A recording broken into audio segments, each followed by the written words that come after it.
All right, so here we're dealing with the 12-bar blues, the Chicago blues, as this particular study is titled. And this is perhaps the simplest, if not one of the simplest blues studies of Ted Greene. So it's a great one to investigate and to learn to embellish and make into your own interpretation, your own improvisation. So let's take a look at the first 4 bars. Now this is just an A chord, and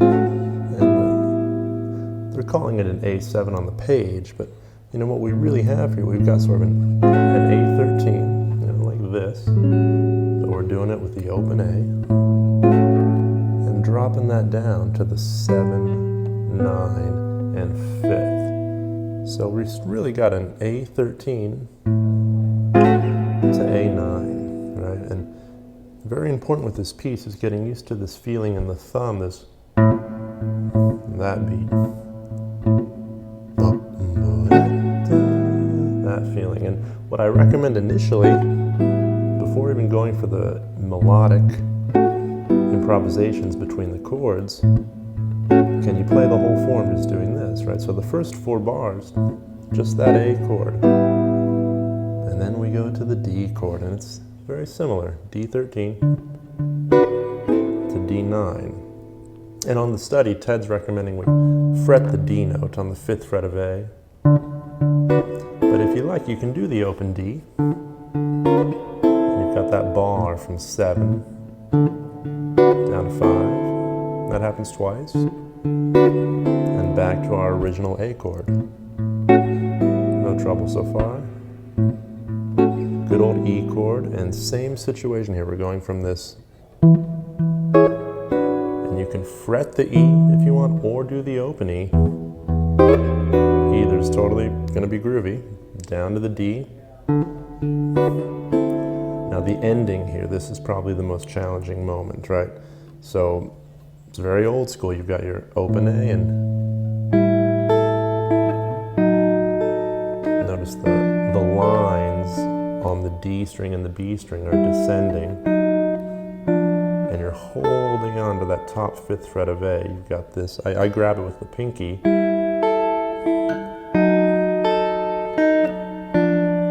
and plucking wise, right? I've got my thumb and index, my middle grabbing that top string as I descend, and I like to just plant my pinky there.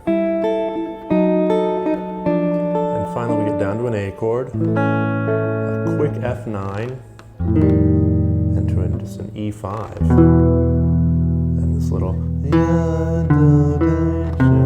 and you're back. So initially, you just want to be able to get through it, just with those chords. Feel the rest in there, 3, 4, 3, 4, 3, 4. We got to feel that, because the next step is to fill it in with melody, right? 3, E chord, 3, 4, 3, 4, ending. This will take some study if you're not used to that move, that there. So let's talk about the melodic motion in between every chord, right? So we've got our A chord, and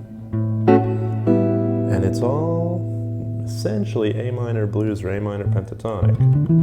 We're drawing from, right, a few little extra notes in there, that blue note sometimes. So melody 1, and check out Ted's notation, right? So he's circle is first, X is second, square is third, triangle is 4th. Of course, you can avoid this confusion by just dealing with reading music, which I recommend, but certainly not necessary. Ted's made it possible for readers and non-readers alike to learn this beautiful thing. So let's do it. So we've got our first chord, and that melody happens again, and the melody's just a little different. We keep ascending up to that. Do it again.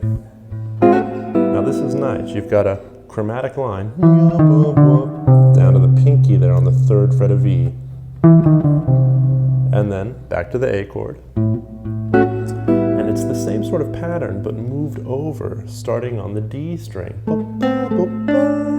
We did that here. We're doing it here. Same pattern. So I'll put those 4 bars together. 2, 3, 4.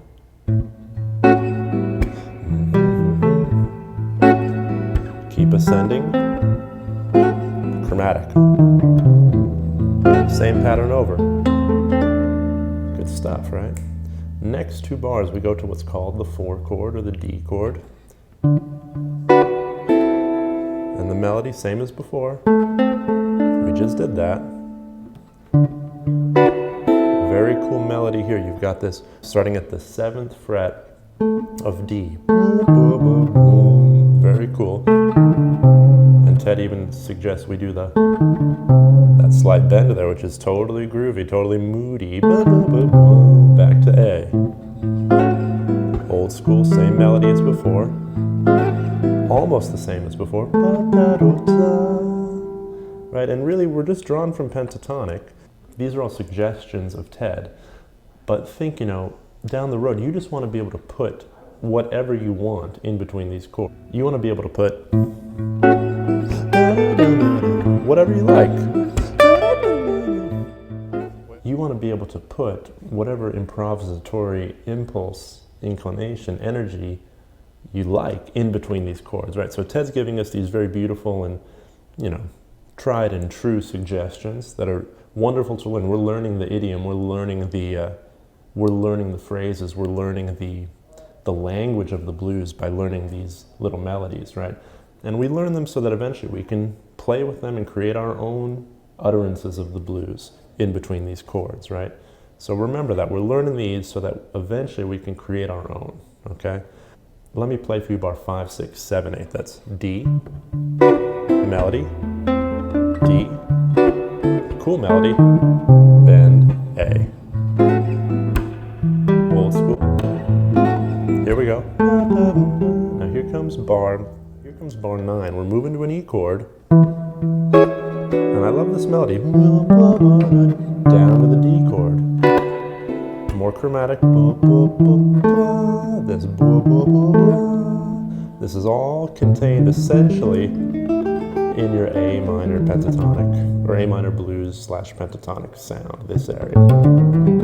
So, just practice running that a little bit.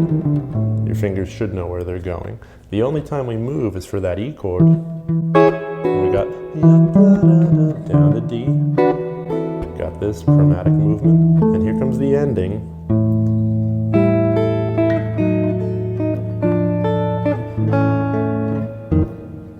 Yeah. And we good. See, now I'm just putting in what I want. Whatever I like.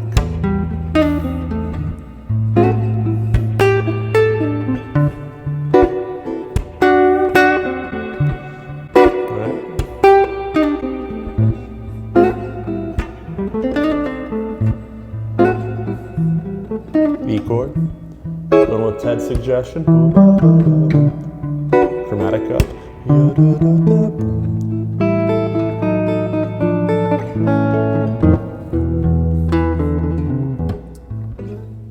so once again at the end of the day we're just dealing with the 1 chord, the 4 chord, and the 5 chord, right?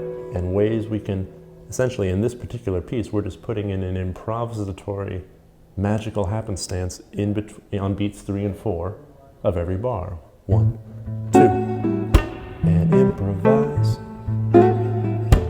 Improvise. Let me improvise. Got to improvise. Let me improvise. No mistake. Let me improvise. So this time I'm going to run through it, but I'm going to put in my own improvisatory melody lines in between these chords, right? 2, 3, 4.